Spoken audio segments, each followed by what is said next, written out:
Most people wake up and reach for their phone before they even get out of bed. They scroll while eating breakfast, scroll during lunch, and scroll one last time before going to sleep. For many people, social media has become so woven into daily life that it feels almost impossible to imagine living without it. But then there's another kind of person one day. They simply walk away. They delete the apps, stop posting, disappear without announcing it, and quietly return to a life that no longer revolves around an audience.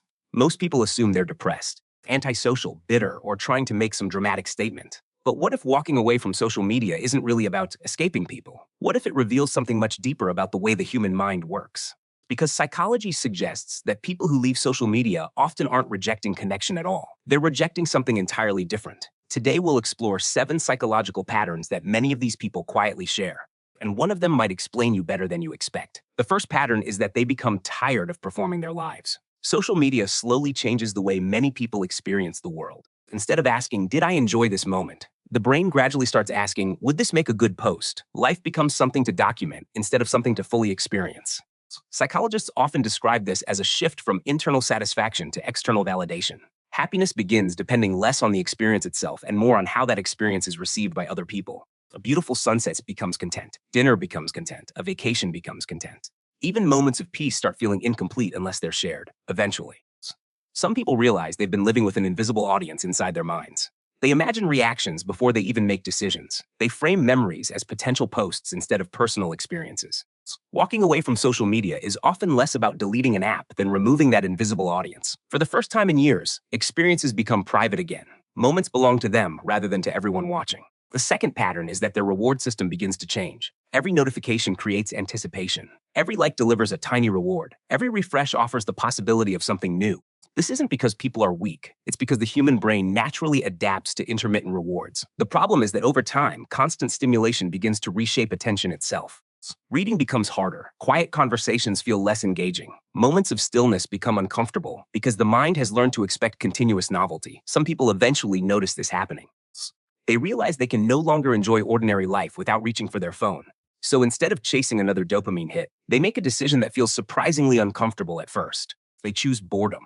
Not because boredom is pleasant, but because boredom creates space for something social media rarely allows thinking. Without endless stimulation, their own thoughts slowly begin returning. Walking away isn't running from technology. It's rebuilding the ability to focus, reflect, and be fully present again. The third pattern is that they stop measuring their lives against everyone else's. Comparison is one of the oldest psychological tendencies we have, but social media gives it unlimited opportunities. Someone buys a new house, someone gets engaged, someone travels to another country, someone starts a business, someone seems happier, healthier, richer, or more successful. Even when people understand these posts represent carefully selected highlights, the emotional part of the brain still compares. The result isn't always jealousy. More often, it's quiet dissatisfaction, a subtle feeling that everyone else is moving forward while you're standing still. People who leave social media often discover that they never actually wanted someone else's life. They simply became exhausted from constantly measuring their own against thousands of carefully edited versions of reality. Once those comparisons disappear, something unexpected begins to happen. They reconnect with their own timeline, their own goals, their own definition of success. Instead of asking whether they're ahead of everyone else, they begin asking whether they're moving in the direction that genuinely matters to them. The fourth pattern is that they begin protecting their mental space. Not every mind responds to information the same way. Some people naturally absorb emotional energy more deeply than others. They notice conflict. They replay conversations. They carry other people's emotions long after the screen has been turned off. For these people, social media rarely feels like harmless entertainment. It feels like emotional noise, endless bad news, constant arguments, outrage, fear, comparison, pressure. None of it simply disappears after closing the app because the mind continues processing everything it has absorbed. Walking away becomes an act of psychological boundary setting. Not because these people are emotionally weak, but because they've finally recognized what repeatedly drains them. They understand that protecting their peace doesn't always require changing the world.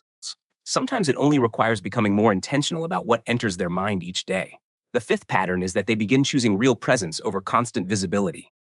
One of the biggest misconceptions about leaving social media is the belief that people disappear.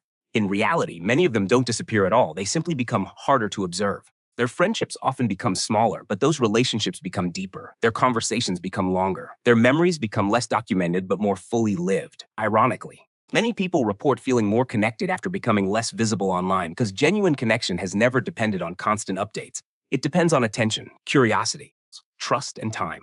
The people who matter most rarely need to see every moment of your life in order to remain part of it. The sixth pattern is that they rediscover who they are without an audience. One of the quietest psychological changes social media creates is the gradual merging of identity with attention. At first, people post because they genuinely enjoy sharing. Over time, another question slowly replaces that motivation. What will people think? Without realizing it, people begin editing themselves. Certain opinions remain unspoken. Certain hobbies disappear. Certain interests fade into the background because they don't fit the image they've created. Psychologists refer to this as social conformity, the natural tendency to adapt ourselves to fit the expectations of the environment around us. The remarkable thing is that this process often happens even when nobody is criticizing us. Simply imagining an audience is enough. People who walk away from social media often describe feeling strangely invisible at first. Nobody knows what they're doing. Nobody reacts. Nobody validates their choices. That silence can feel uncomfortable. But after the discomfort fades, something remarkable begins to happen. They start asking questions they haven't asked in years. What do I actually enjoy? What kind of life feels meaningful to me? What would I still do if nobody ever applauded it? Instead of constructing an identity for an audience, they slowly rebuild one for themselves. Walking away doesn't necessarily change who they are. It simply removes the pressure to constantly explain who they are. Sometimes the most authentic version of yourself is the one nobody else gets to see. The seventh and perhaps most profound pattern is that they no longer want to compete for attention. Attention has become one of the most valuable currencies in the modern world. Every platform competes for it. Every notification demands it. Every creator fights for it. Every user is quietly invited into the same competition. Most people don't realize they're participating, but psychology suggests otherwise. Every time someone refreshes a post to check its performance, wonders why one photo received fewer likes than another, or feels disappointed when engagement drops, they're participating in an invisible contest for social approval.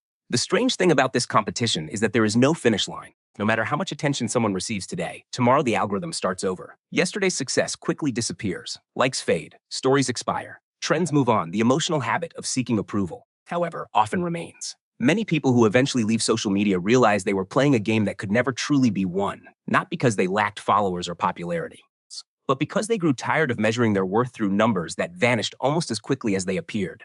Walking away becomes less about rejecting technology and more about refusing to let invisible numbers define visible self-worth.